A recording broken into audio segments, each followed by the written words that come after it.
monde, c'est Ellie, je vous retrouve aujourd'hui sur la chaîne pour une toute nouvelle vidéo. Comme vous avez peut-être vu dans le titre, ça fait partie de la catégorie chapeautrée entre lecteurs parce que ça va être un peu une vidéo blabla, mais où je vous parle de livres. Dans cette vidéo, actuellement, je vais vous présenter mes coups de cœur, tous mes coups de cœur que j'ai jusqu'à maintenant. Il y en a encore eu un cette année, vous l'avez vu passer sur la chaîne. Mais j'avais envie de vous les présenter parce que je pense qu'il y en aura d'autres et que c'est bien que vous sachiez ceux qui ont déjà une place particulière dans ma bibliothèque et dans mon cœur de lectrice. Mon tout premier coup de cœur date de l'année 2009, donc quand j'ai commencé à lire, j'avais alors 11-12 ans, quand j'ai vraiment commencé à lire des romans. Et il s'agit de Cœur d'encre de Cornelia Funke et c'est le livre qui m'a fait tomber amoureuse de la lecture. Alors Cœur d'encre, je sais que je vous l'ai chroniqué sur la chaîne il y a pas très longtemps, la chronique écrite est sur mon blog depuis aussi pas très longtemps. Et donc je vais pas forcément vous redire un peu de quoi ça parle, on va dire l'histoire, mais plutôt vous dire pourquoi c'est un coup de cœur pour moi. Déjà parce que ça parle de livres et ça parle d'un amour de la lecture qui est pas surdimensionné mais qui fait partie intégrante de la vie des personnages depuis leur plus jeune âge. Il y a le père qui incarne vraiment cette transmission de la lecture pour sa fille et qui travaille les livres d'une manière très passionnée, très délicate. Donc il est relieur, Mo. Et Maggie, c'est sa petite fille à qui il lisait des histoires déjà tard le soir pour s'endormir et qui a pris goût aussi pour la lecture et qui ne peut pas s'empêcher de ramener plein de livres avec elle et de continuer à lire, de passer ses journées à lire en fait. Et moi, quand j'ai commencé à lire, j'avais l'âge de Maggie. Donc je me suis tout de suite identifiée à elle. Et je suis tombée en adoration en fait pour ce roman et l'univers en fait qu'il nous décrivait. Ce que j'ai particulièrement aimé, c'est le pouvoir, le pouvoir qu'il y a dans ce roman parce que nous sommes face en fait à un conteur qui, avec le simple fait de lire les livres à voix haute, peut insuffler la vie dans l'histoire, dans les personnages ou dans les créatures et peut les faire sortir du livre. Et ça, quand vous commencez à lire, que vous aimez les livres, que vous découvrez la lecture, bah c'est juste magnifique de découvrir ça. Du coup voilà, gros coup de cœur, je sais que c'est un roman qui est pas mal connu de la jeunesse parce que c'est vrai que Cœur d'encre et de Cornelia Funke, bah c'est pas un classique de la jeunesse mais voilà, c'est un des titres qui revient assez souvent pour les premières lectures, j'ai l'impression. Et c'est vrai que c'est normal parce que l'univers est très riche, l'écriture elle est facile à comprendre. Et comme première lecture en plus il est pas non plus, il fait quand même 700 pages. Il fait 650 et quelques pages et c'est vrai que comme première lecture ça peut paraître un peu... c'est un beau pavé quoi, vraiment pour un premier gros roman c'est pas mal. Mais après vous savez, vous avez pas mal de clins d'œil à plein d'autres histoires que les enfants connaissent, notamment Réponse, Blanche-Neige, Aladdin, Aladdin et les 40 voleurs, je crois que c'est ça. Et en fait on a plein de clins d'œil à plein de petites histoires qu'on va connaître déjà enfant et du coup on va pas du tout être perdu dans l'univers fantasy de ce roman. Et c'est ça en fait qu'on fait un bon roman jeunesse pour commencer à lire et pour commencer à découvrir la lecture et l'importance qu'elle peut avoir pour les enfants et pour même pour après quand on va grandir en fait, quelle importance ça peut avoir pour notre éducation ou pour notre façon d'être. Donc c'est pour ça que c'est un de mes gros coups de cœur et c'est mon tout premier. Après 2009, mon prochain coup de cœur n'arrivera qu'en 2012 quand en troisième on nous a demandé de lire des œuvres autobiographiques. Alors c'est pas celui que j'ai lu, mais lorsque j'étais dans ma bibliothèque pour chercher justement une œuvre autobiographique, je suis tombée sur ce roman dont le nom m'a tout de suite intriguée. J'ai même pas regardé la quatrième de couverture, j'ai lu le titre et je l'ai sorti de la bibliothèque et puis j'ai été le lire en fait et je suis tombée en adoration devant ce livre alors qu'il est quand même pas mal macabre. Je n'étais qu'en troisième et pourtant c'est devenu mon deuxième coup de cœur. Il s'agit du Parfum de Patrick Süskind. Alors je ne l'ai pas lu dans cette édition, moi ça c'est l'édition France Loisirs que j'ai trouvé quelques années plus tard, donc qui est en hardback. Et ce livre là je peux pas m'empêcher de le lire au moins une fois par an. Je ne sais pas pourquoi parce que l'histoire elle est horrible. On suit donc un personnage chez Jean-Baptiste Grenouille si je dis pas de bêtises. Jean-Baptiste Grenouille, oui en effet. Et donc c'est le parfum ou l'histoire d'un meurtrier. Le titre c'est ça. Et donc on suit Jean-Baptiste Grenouille qui est un jeune enfant qui va naître dans les bas-fonds de Paris, qui va naître sous une étale de poissons. Donc les ordures, les arêtes, les cadavres, les odeurs pestilentielles, c'est la première chose qu'il a connue lorsqu'il est né. Et il y a un fait particulier quand on commence l'histoire, c'est que cet enfant, son premier réflexe n'est pas de crier comme la plupart des nourrissons, mais de sentir. Merci pour la chienne qui vient de gueuler. Donc oui, son premier réflexe n'est pas de hurler comme un vrai nourrisson, c'est seulement de sentir les odeurs qu'il a autour de lui. Et ça va être ce réflexe-là qui va conditionner toute sa vie, toute la vie qui va suivre en fait, toutes les années où il va grandir, il va se développer, et il va toujours avoir ce côté où il va préférer sentir les choses avant de mettre des mots dessus ou avant de les voir ou les toucher, d'où le nom, le parfum. Et cet enfant il va grandir pour devenir un homme assez étrange, assez particulier, parce que il peut tout sentir. Par exemple, un des exemples les plus flagrants, c'est qu'à un moment donné il doit retrouver des pièces de monnaie qui sont dans une petite sacoche en fait, qui sont cachées dans un... Bah voilà, ils sont perdus et il doit les retrouver. Et rien qu'à l'odeur, il sent l'odeur cuivrée des pièces. Et il arrive à les retrouver. Et en fait, il peut sentir toutes les odeurs qu'il a autour de lui. Jusqu'au jour, en fait, il va sentir une odeur particulière qui émane d'une jeune fille. Et il va passer les années à suivre, en fait, à essayer de reproduire cette odeur grâce à des jeunes filles. D'où, en fait... l'histoire d'un meurtrier. Et c'est vraiment un roman qui est horrible parce qu'on a vraiment beaucoup de descriptions, mais il est en même temps magnifique parce qu'on entre vraiment dans cet univers du parfum, de la parfumerie, des senteurs, des odeurs, de comment un parfum est fabriqué. Ça j'ai beaucoup apprécié parce qu'on a vu différentes façons de fabriquer un parfum, que ce soit par un baume, en baume, en poudre, en spray du coup, mais on voit vraiment beaucoup de fabrication, de tout le processus en fait de comment on arrive à capturer une odeur, et ça c'est ce qui fait la beauté de ce roman malgré le fait qu'elle soit horrible et qu'elle s'unisse aussi très mal. D'ailleurs un point que j'aime aussi dans cette histoire, c'est que la mort d'un des personnages est extrêmement stupide. Disons qu'en fait vous le voyez un peu venir à des kilomètres, mais vous pouvez pas vous empêcher d'aller quand même à cette mort pour voir comment faut qu'il meure quoi. Et c'est vrai que ce personnage quand il meurt, c'est vraiment stupide. Il aurait dû s'y attendre un petit peu en fait. Ça. À chaque fois que je le relis, je m'énerve un petit peu par rapport à ça. Mais voilà, ce roman c'est mon second coup de cœur. Je le relis quasiment tous les ans. Cœur d'encre peut-être un peu moins parce que je l'ai beaucoup lu, je l'ai peut-être lu 10 fois en français. J'ai lu qu'une seule fois en anglais, je pense que je vais me relire d'ailleurs la version anglaise. Mais il faut aussi que je lise la version allemande. Mais celui-ci oui, je le relis au moins une fois par an, je ne sais pas pourquoi, c'est devenu une lubie. Voilà. Et à chaque fois je redécouvre un peu plus de détails, de passages, de certaines tournures de phrases, quel message a pu transmettre l'auteur en disant ça au lieu d'un autre mot. Et c'est toujours un pur plaisir de me replonger dans cet univers un peu macabre et en même temps très beau. Après 2012, il a fallu 5 ans. Oui, 5 ans avant que je tombe amoureuse à nouveau d'un autre livre. Mais cette fois-ci, l'année 2017 a marqué le coup parce que j'ai eu 2 coups de cœur pour cette année 2017. Le premier, il s'agit de l'Histoire sans fin de Michael Ende. Alors... L'Histoire sans fin, j'ai beaucoup vu les films quand j'étais enfant, il m'avait pas mal marqué, c'est vrai que j'adorais me plonger dans cet univers avec Bastille. C'est vrai que j'avais oublié beaucoup de choses, en fait la seule chose qui m'avait marqué dans les films, vraiment c'était les pierres qui parlent. C'est vraiment le seul truc, avec aussi le chien qui vole, mais c'était les seules choses qui m'ont vraiment marqué des films. Et quand j'ai eu l'occasion, quand j'ai trouvé en fait le roman... d'occasion oui, et que j'ai eu la possibilité de le lire, je me suis plongée dedans et je me suis pas attendue à autant l'aimer. C'est vrai que pour moi, on allait plonger dans un univers fantasy, c'est aussi pour ça que j'appréhendais ma lecture, parce que du coup le fantasy pour moi maintenant c'est clair et net que c'est un genre à y aller un peu à reculons quoi. Je peux facilement tomber dans quelque chose que je n'aime pas, et c'est pour ça que j'appréhendais aussi beaucoup cette lecture, mais je m'attendais pas à tomber autant dans un univers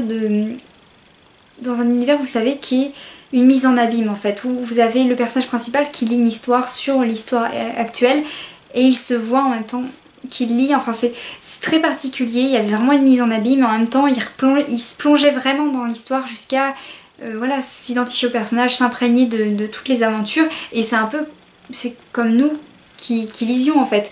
Et il y avait vraiment ce côté de je lis un livre de quelqu'un qui aura à lire un livre, et on s'immerge tous les deux dans l'histoire. Il y avait vraiment cette connexion qui a été faite tout de suite avec le personnage principal que j'ai beaucoup aimé. Et aussi le fait qu'il il prend un livre dans une bibliothèque, il s'enferme pour lire toute la journée et il ne veut voir personne. Ça c'est un point qui m'a beaucoup fait rire et que j'ai apprécié retrouver dans ce roman. L'histoire sans fin, ça peut être une lecture qui peut être très complexe à lire pour les jeunes enfants. Je conseillerais ça vraiment pour les jeunes adolescents ou même les adolescents parce que l'univers est très riche, vraiment très riche. Il y a beaucoup de noms très particuliers à retenir, comme tous les livres fantasy me diriez-vous. Mais c'est un roman on peut se dire oui, c'est un roman de fantasy pour les jeunes enfants, tout ça, ça peut être bien. Mais il est vraiment très complexe, il y a énormément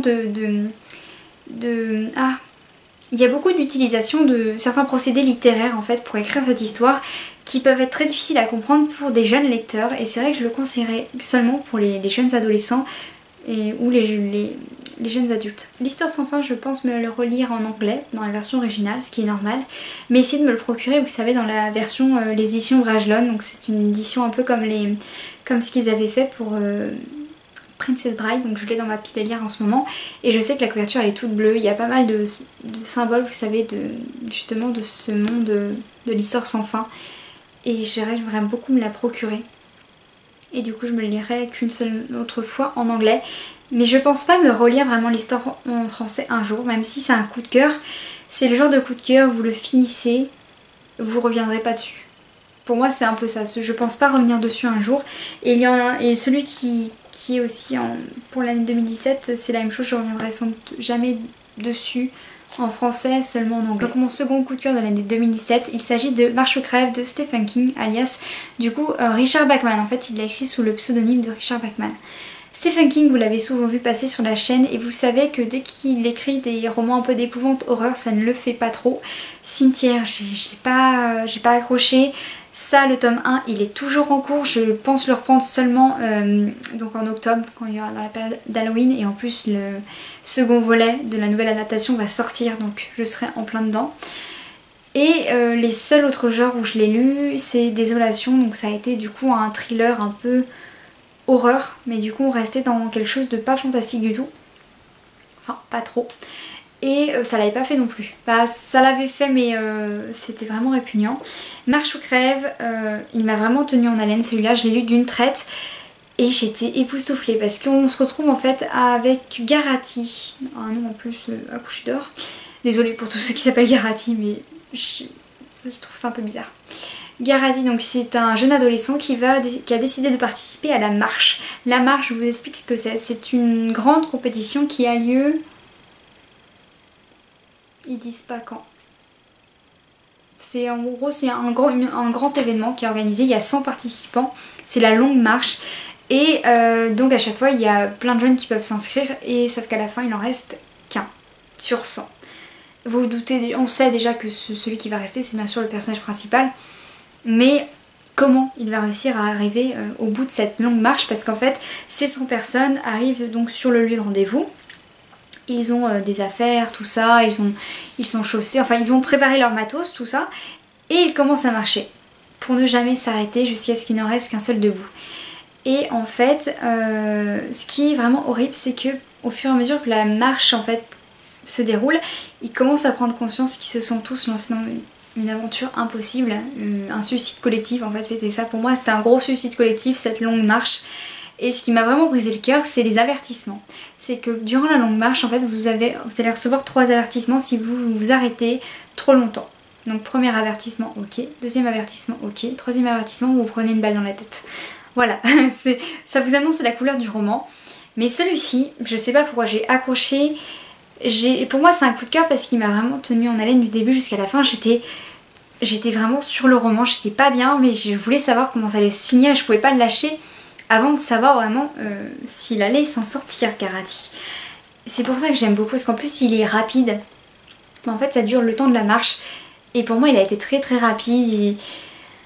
C'est un roman qui, je sais pas, qui vous coupe le souffle en fait, parce que vous marchez avec eux, vous voyez comment ils vivent en fait, parce que pour dormir vous dormez en fait en marchant, pour faire vos besoins c'est pareil, pour manger c'est pareil. Et en plus, à chaque fois que vous passez dans une grande ville, vous êtes acclamé mais vous en pouvez plus. Et vous voyez leur état en plus se détériorer au marchand, oui c'est comme ça qu'on peut dire. Et c'est abominable en fait, c'est vraiment très répugnant, mais en même temps vous pouvez pas vous empêcher de le lire en fait jusqu'au bout. C'est ça qui fait un peu la particularité de ce roman, c'est que c'est horrible, oui, mais vous ne pouvez pas vous empêcher de regarder. C'est comme un accident de voiture, même si c'est atroce, vous ne pouvez pas vous empêcher de... Voilà, vos yeux, ils vont vers l'accident de voiture, ils vont vers ce drame parce que vous êtes curieux, il y a une curiosité morbide dans ce roman, comme un accident de voiture, et c'est ça en fait. C'est ça qui fait que ça a été un gros coup de cœur.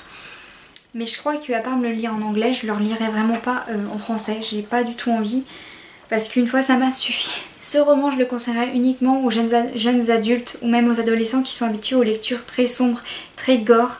Parce que au-delà, je dirais juste avant ça, c'est vraiment trop. C'est une lecture un peu trop dure pour des jeunes lecteurs, pour des jeunes adolescents pas des enfants du coup, mais des jeunes adolescents, ça serait une lecture vraiment qui pourrait être facilement choquante. Moi ça m'a pas mal choquée alors que je commençais tout juste à lire des romans très sombres, mais c'est une bonne, je pense que c'est aussi un passage incontournable pour découvrir un peu une autre facette de l'écriture de Stephen King, mais je le conseille vraiment qu'à des personnes qui auraient déjà expérimenté un genre très sombre, mais uniquement aussi aux jeunes adultes ou alors aux adolescents, voilà, qui ont déjà pas mal de bagages littéraires derrière. En 2018, vous m'avez vu enchaîner pas mal de lectures lors d'une coupure d'électricité. Et c'est vrai que je me suis pas mal avancée du coup dans ma pile à lire, j'étais plutôt contente. Et j'ai lu un roman que j'avais pris lors de mon stage à La Talente. C'est vrai que je l'ai pris parce que le nom m'intriguait énormément. Et je m'attendais pas à ce que ce soit que je retrouverais mon premier coup de cœur. Il s'agit donc de Magie Ex Libris, le tome 1, le bibliomancien de Jim C. Hine, que j'ai réussi à faire dédicacer d'ailleurs l'année dernière. Que voici. Donc l'auteur en plus était adorable. Donc il m'a mis Elise, Books are Magic, bonne lecture. Et du coup, Magie Ex Libris, c'est l'histoire en fait de Isaac Vavenio, voilà, qui est un bibliomancien. Les bibliomanciens, ce sont des sortes de mages qui ont la capacité de sortir tous les objets qu'ils veulent d'un livre. À condition bien sûr que ça, vous savez, que ça rentre, en fait, que ça passe sur cette taille-là. En fait, par exemple, ils doivent plonger un objet qui peut ressortir sans déchirer le livre, en fait. Donc par exemple, si vous lisez Le Seigneur des Anneaux, vous pourrez sortir l'anneau, mais pas un coffre. Voilà l'exemple. Et l'histoire est quand même aussi très fantasy, mais toujours tournée vers la lecture, et j'ai été agréablement surprise de découvrir beaucoup de titres que je ne connaissais pas du tout. Et du coup que j'ai noté qu'il faut que je lise. Mais en tout cas l'histoire, tous les lecteurs vous l'aimeriez parce que c'était comme Cœur d'encre. Cœur d'encre, c'est vous lisiez un livre à voix haute, vous pouviez faire sortir des créatures ou des personnages du roman. Là vous pouvez carrément aller les chercher. C'est encore, vous ne pouvez pas prendre des gens, mais vous pouvez prendre des objets. Qui n'a jamais rêvé de choper la cape d'invisibilité de Harry Potter par exemple? Mais j'ai vraiment adoré ce récit, sachant qu'on a d'autres créatures très peu connues. Il me semble qu'on a une dryade. Oui, comme personnage secondaire, il me semble qu'on a une dryade. Mais on a aussi, par exemple, l'araignée flamme de Isaac, qui est une petite créature qu'il a sorti d'un livre qui est adorable. Moi, c'est un de mes personnages préférés. Même si c'est voilà, un animal, c'est un personnage secondaire, mais elle est trop marrante. Elle est toute petite, mais elle s'enflamme pour tout. Et c'est genre truc minuscule qui a un sacré caractère. Et ça j'ai trouvé ça trop mignon et trop drôle. Et vous vous en doutez, sachant que c'est sur les livres, on a beaucoup de choses liées à ça. À part le fait que ce soit, vous savez, un bibliomancien qui plonge sa main dans un livre pour en ressortir plein d'objets magiques, j'ai pas d'autres critères à vous donner par rapport au fait que ce soit un coup de cœur. Je suis juste tombée amoureuse de ce premier tome. J'ai le tome 2 dans ma palle et j'ai vraiment de le lire parce que j'ai peur d'être déçue. Mais en tout cas, c'est une histoire qui est aussi encore un peu fantastique, que je m'attendais pas à autant aimer. Et j'ai hâte de lire la suite, de voir jusqu'où on va aller. En plus, on a des clins d'œil, vous savez, donc à des récits littéraires très connus, à d'autres très peu connus, et aussi à des personnages qui sont emblématiques, on va dire, pour la lecture. Par exemple, Gutenberg. Voilà. Et ils ont aussi rationalisé pas mal de choses qu'on peut voir dans les livres, des choses qu'on peut... Voilà, vous savez, les faits un peu divers qu'on dit qu'on a vu telle et telle chose dans la vraie vie. Ils rationalisent tout ça en disant oui, c'est la faute des bibliomanciens, ils ont sorti des trucs des livres, tout ça, c'est à cause d'eux. Et ils rationalisent aussi de l'arrivée des vampires. Ça, j'avais apprécié parce que... Enfin, ils la rationalisent pas, mais en fait, ils prouvent pourquoi les vampires existent. Évidemment, encore à cause ces romans. Sans douter, il s'agit donc de Heartless de Marissa Meyer, qui est mon coup de cœur de cette année. Peut-être pas le seul, mais pour l'instant c'est celui-ci qui m'a le plus touchée cette année. Heartless, alors, ce qui est curieux dans ce roman, c'est qu'au début, je l'ai vraiment pas aimé tant que ça. Parce que j'étais partie pour une réécriture de la Reine Rouge. Et quand j'ai commencé le roman, j'avais plus en face de moi un personnage qui tenait de Alice que de la Reine de Cœur. Et au fur et à mesure du récit, c'est vrai qu'il a fallu que je me rappelle que c'est qu'elle incarne en fait un personnage avant en fait que celui-ci devienne la maudite et la méchante et maudite Reine Rouge. Voilà, fallait l'expression. Et donc, ce que j'ai beaucoup aimé, c'est qu'en fait, on avait pas mal de clins d'œil qu'on retrouve, pas mal de facettes du personnage actuel de la Reine de Cœur qui sont en fait restées, si jamais, bien sûr, c'était la version antérieure à la Reine de Cœur. J'ai eu du mal pour trouver le bon mot. Mais on a pas mal de facettes, en fait, de petites choses en fait qui expliquent pourquoi elle est comme ça maintenant. Par exemple, pourquoi la Reine de Cœur, elle fait une fixette un peu sur les tartes à la framboise ou les tartes aux fraises, tout ça. Pourquoi elle fait une fixette là-dessus? On le sait, hein, du coup un peu, Marissa Meyer a pu nous dire un peu pourquoi en fait elle faisait une fixette là-dessus. Pareil pour, pas sa tête, non. Sa tête là-dedans on sait pas trop. En fait, il n'y a pas eu de choses prouvées ou d'événements qui ont pu causer en fait cette fixette sur la tête de la Reine de Cœur. On a eu aussi... on sait pourquoi elle veut autant des roses rouges. Il y a pas mal de choses que j'ai apprécié découvrir. Il y avait aussi pas mal de clins d'œil à d'autres personnages, notamment le chat du Cheshire, parce que dans cette version-là, ils sont proches, ce qui est particulier. Et il y a beaucoup de clins d'œil aussi à d'autres récits. C'est vrai que j'avais cité le Magicien d'Oz, et maintenant que j'y pense, il y a aussi Jacques et le haricot magique qui est cité. Qui a un clin d'œil à Jacques et le haricot magique dans cette version-là. Et sinon, voilà, c'est un gros coup de cœur, c'est une réécriture de la Reine de Cœur qui est un des personnages les plus emblématiques d'Alice Merveille. Je ne pouvais ne pas aimer, c'est sûr. Après, je pense me le relire en français pour essayer de voir vous savez, un peu les mises en garde de l'auteur, parce que je sais que j'en ai vu passer pas mal et je suis sûre d'en avoir loupé. Et puis aussi pas mal de citations pour toutes les revoir, parce que j'en ai pris quelques-unes des citations qui viennent du texte original de Lewis Carroll, mais je suis sûre aussi d'en avoir loupé. Donc je sais que je vais me relire la version française et je vais me procurer aussi la version anglaise en hardback, qui est d'ailleurs magnifique. Vous savez, c'est soit en fond blanc, soit en fond rouge, avec des petites enluminures, tout ça, et des cœurs, des roses et des pics au niveau des rosiers. Mais je sais que je me lirai la version anglaise et du coup j'arriverai peut-être plus facilement à retrouver des expressions du texte original de Lewis Carroll. En tout cas, Heartless, voilà, mon gros coup de cœur de cette année. Très inattendu en fait, il était vraiment pas du tout... je m'y attendais vraiment pas quoi. C'est la grosse surprise de l'année 2019. Heartless, je le conseille vraiment pareil que Magie Ex Libris, c'est une lecture qui se lit facilement, qui ne peut pas forcément choquer.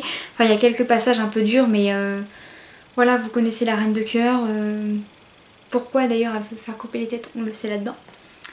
Mais sinon il n'y a rien de choquant, il est vraiment jeune adolescent et vous pouvez le lire, ça se lit très facilement et vous accrochez bien à l'histoire. Et puis si en plus vous aimez Alice Merveille, c'est un bonus. Je suis désolée, la luminosité elle vient de baisser d'un coup, je pense qu'elle va peut-être remonter un petit peu. Mais voilà, on est le soir donc c'est normal que ça baisse un petit peu. Je n'ai que 6 coups de cœur de toute ma carrière de lectrice. J'espère en avoir de nouveaux, je pense qu'il y en a dans ma palle qui sont des nouveaux coups de cœur. Et où se termine ce qu'on va faire? On va faire un petit jeu. C'est que je vais regarder ma palle et je vais piocher les livres qui je pense pourraient devenir des coups de cœur. Et on comparera ça avec la prochaine vidéo coup de cœur qui se fera je ne sais pas quand. Mais du coup on comparera ce que j'ai pensé être des coups de cœur et ceux qui vont réellement le devenir. Je reviens tout de suite. Je n'ai trouvé que 4 qui pourraient être potentiellement des coups de cœur. Le premier, il s'agit du tome 2 de Magie Ex Libris, donc j'espère vraiment que ce soit aussi un coup de cœur. Et du coup, on partirait plus sur un coup de cœur saga qu'un coup de cœur d'un tome unique. Mais lui, j'espère vraiment qu'il va me plaire et j'ai pas envie d'être déçue après mon coup de cœur du tome 1 quand même. Le roman qui, je pense, pourrait être un coup de cœur, il s'agit de Comme un conte de Graham Joyce. Je ne sais pas pourquoi, mais je pense vraiment que celui-ci va me plaire, quitte à ce que ce soit un coup de cœur. J'ai choisi La Fée des Dents et là je l'ai pris parce que c'est une réécriture d'un personnage qui a été très présent dans notre enfance. Et j'ai vraiment hâte de voir comment il l'a tourné. En plus, il la tourne en macabre. Donc moi, le macabre, vous savez maintenant que voilà, c'est un nouvel hobby. Mais je pense que lui pourrait vraiment être un gros coup de cœur. Et j'ai hâte de voir, je sais pas quand est-ce que je vais le lire. D'ailleurs, tous les romans que je vais vous montrer, je sais pas quand est-ce que je vais les lire. Mais lui, il pourrait vraiment bien me plaire. Que j'ai pioché dans ma palle qui pourrait potentiellement avoir une autre place dans mon cœur de lectrice. Il s'agit de Insanity, le tome 1 de Cameron Jace. Donc là c'est un livre en anglais et c'est une réécriture de Alice, version un peu folle, version pardon sombre. Donc moi ça me rappelait énormément le jeu Alice Madness Retourne. J'ai vraiment envie de me procurer, vous savez, les autres tomes parce que du coup ça me plaît énormément. Et du coup voilà, lui je pense qu'il pourrait potentiellement être un coup de cœur parce que Alice Madness Retourne c'est mon jeu préféré, j'ai joué dans tous les niveaux, j'ai adoré les graphismes et tout, donc j'ai vraiment hâte de me plonger dans cet univers. Maintenant terminé, j'espère qu'elle vous aura plu. C'est vrai que j'ai pas fait beaucoup de chapeauterie entre lecteurs où je faisais autre chose que des sorties livresques, mais là fallait vraiment que je vous fasse une vidéo parce que j'en ai pas fait depuis 2 semaines je crois, et j'avais pas trop d'idées, j'avais pas beaucoup de temps et je me suis dit bah tiens, je vais leur parler de mes coups de cœur, parce que comme ça je vous présente mes coups de cœur et puis vous êtes un peu à jour sur ça, donc s'il y en a des nouveaux, vous le saurez du coup tout de suite. Terminé, j'espère qu'elle vous aura plu, n'hésitez pas à me suivre sur la chaîne ou à cliquer sur la cloche juste en dessous pour être prévenu d'une nouvelle vidéo. Vous pouvez me trouver sur Facebook ou sur Instagram, je vous souhaite une bonne lecture et vous dis à très bientôt.